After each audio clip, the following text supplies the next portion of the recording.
I want you guys to meet Gary. Most of you guys know who he is. I'm gonna have you hold this. I think he's got a little bit of slack. Can you hear me? Gary Boyd is a nationally known speaker that, just kidding, speaks a lot in at his house, is the main place that I speak, and I'm not sure a lot of people listen to me there.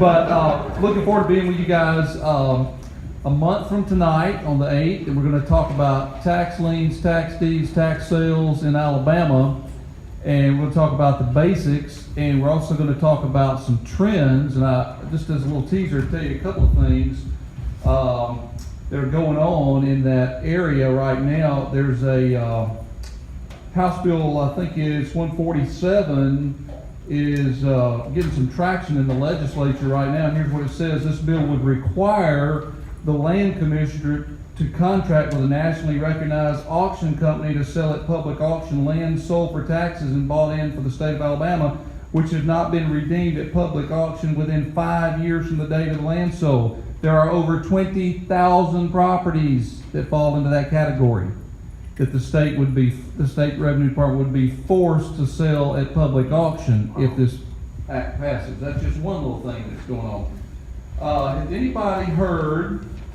of this, the court decision, Rio Prop Holdings versus Compass Bank, that came out January 12, 2018? Anybody heard of that?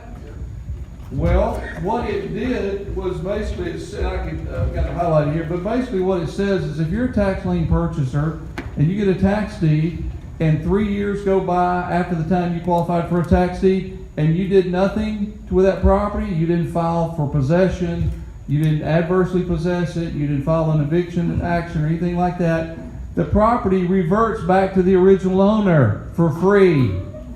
This is the law of the land in Alabama right now. I'm hoping this is going to be appealed to the Alabama Supreme Court. That was a civil appeals court decision. So those are just two things that are going on, and I'm sure there'll be more by the time next month gets here. But I'm looking forward to being with you guys.